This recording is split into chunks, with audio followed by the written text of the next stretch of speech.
प्रधानमंत्री नरेंद्र मोदी ने इस बात के संकेत चुनाव प्रचार के दौरान दिए थे। जब उनका आखिरी चुनाव प्रचार था उस दिन उन्होंने कहा था कि अब सीधे वो शपथ ग्रहण में आएंगे और ऐसे में माना जा रहा है कि प्रधानमंत्री नरेंद्र मोदी भी शपथ ग्रहण समारोह में पहुंचेंगे। एनडीए के बड़े नेता शामिल होंगे। आयोजन को भव्य बनाने की तैयारी है। सियासी हलचल भी लगातार तेज है। लगातार बैठकों का दौर शुरू हो चुका है और सरकार गठन को लेकर भव्य तैयारी हो रही है। शपथ ग्रहण समारोह को लेकर गांधी मैदान में तैयारियां शुरू हो चुकी हैं। आनंद ज्यादा जानकारी के साथ जुड़ चुके हैं। आनंद, भव्य तैयारी हो रही है शपथ ग्रहण को लेकर। जानकारी है कि पीएम भी पहुंच सकते हैं।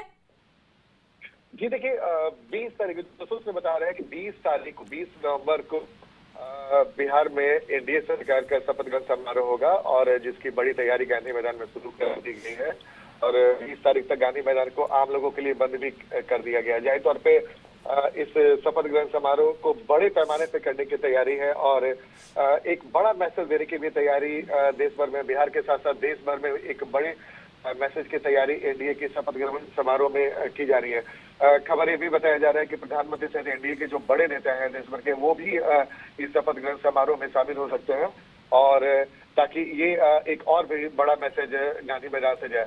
जाहिर तौर पर गांधी मैदान में इसके पहले भी कई बड़े आयोजन हो गए हैं। नीतीश कुमार जब पहली बार मुख्यमंत्री वो गांधी मैदान में उन्होंने शपथ लिया था और उसके बाद ये बड़ा मौका है जब गांधी मैदान में एक बार फिर से नीतीश कुमार के सरकार का शपथ ग्रहण समारोह होगा और इसे न सिर्फ बड़े पैमाने पे करने की तैयारी है बल्कि खबर ये भी आ रही है कि जिस दिन शपथ ग्रहण समारोह उस दिन ज्यादा से ज्यादा मंत्री भी शपथ ले सकते हैं।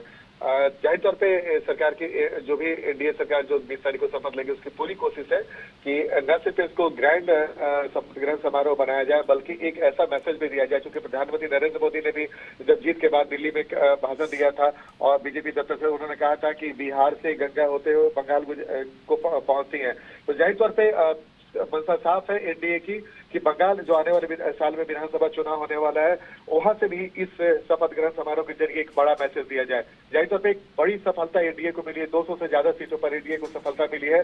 तो उसी लिहाज से एनडीए की भी कोशिश है कि एक बड़े शपथ ग्रहण समारोह की तैयारी की जाए और जिसकी तैयारी में प्रशासन भी बिल्कुल। और आनंद आपको याद होगा कि पश्चिम चंपारण के चनपटिया में जब चुनाव प्रचार कर रहे थे प्रधानमंत्री मोदी तो उन्होंने इस बात के संकेत दिए थे कि जब नतीजे आएंगे और उसके बाद आपका जनादेश आएगा तो फिर शपथ ग्रहण के दौरान वो शामिल होंगे, एक बार फिर बिहार आएंगे।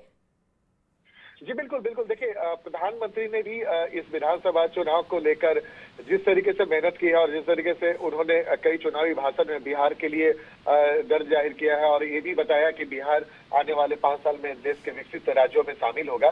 जाहिर तौर पर प्रधानमंत्री ने भी बार बार अपने बच्चों से ये भी कहा है कि नरेंद्र और नीतीश की जोड़ी, 2 बेटे मिलकर बिहार को बहुत आगे बढ़ाएंगे। तो जब प्रधानमंत्री का लगातार बिहार पे ध्यान है तो उनकी भी कोशिश रहेगी कि बिहार को आने वाले समय में विकसित राज्यों की श्रेणी में शामिल कराओ। इसके लिए प्रधानमंत्री शपथ ग्रहण समारोह में जब शामिल होंगे तो एनडीए कार्यकर्ताओं के बीच में ही उत्साह नहीं बढ़ेगा बल्कि बिहार की जनता के लिए भी एक बड़ा मौका होगा जब प्रधानमंत्री शपथ ग्रहण समारोह में शामिल होंगे और उनकी कोशिश रहेगी कि बिहार को भी एक बड़ा मैसेज दे कि बिहार में एनडीए की सरकार बन रही है और उनकी प्राथमिकता में बिहार का विकास भी होगा। प्रधानमंत्री ने कहा भी था कि निवेशकों के लिए सबसे बेहतर मौका है बिहार में निवेश करने का। यानी कि अभी शपथ ग्रहण समारोह नहीं हुआ है लेकिन प्रधानमंत्री के बातों से साफ साफ लग रहा है कि बिहार को लेकर उनके मन में जो बातें चल रही है कि विकसित बिहार कैसे हो। इसके पहले मुख्यमंत्री नीतीश कुमार भी लगातार अपने चुनावी सभा में यही कहते रहे हैं कि अगर उन्हें इस बार जनता बिहार में 5 साल का मौका देती है तो बिहार देश के अव्वल 3 राज्यों में शामिल होगा विकास को लेकर।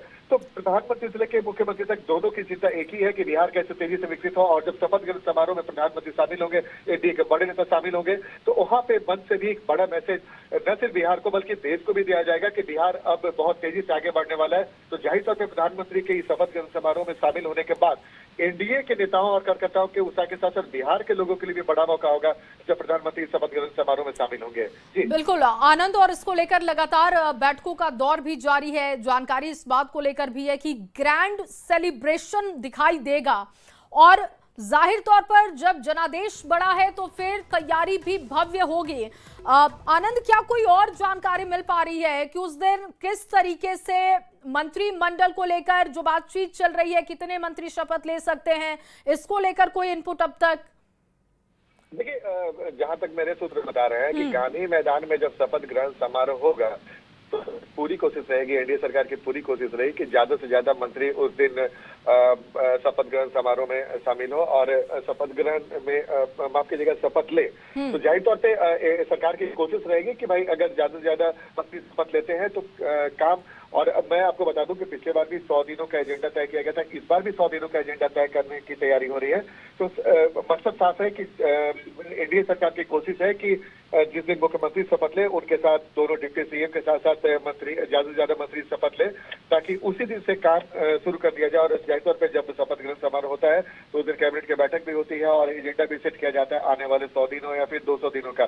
तो ये एक प्रक्रिया है, लेकिन जो हमारे सोर्स बता रहे हैं कि उस दिन एनडीए की तरफ से ज्यादा मंत्री शपथ ले सकते हैं। जी बिल्कुल। और आनंद, क्या इस बात को लेकर जानकारी है, क्योंकि शपथ ग्रहण के दौरान ऐसी तस्वीरें दिखती हैं कि अलग अलग राज्यों के सीएम भी पहुंचते हैं, जो स्टार प्रचारक हैं वो भी पहुंचते हैं, और बिहार में भी लगातार जिस तरीके से एनडीए की तरफ से स्टार प्रचारकों को उतारा गया वो भी पहुंच सकते हैं। इसको लेकर जानकारी है क्या? मैं लौटती हूँ आनंद आपके पास।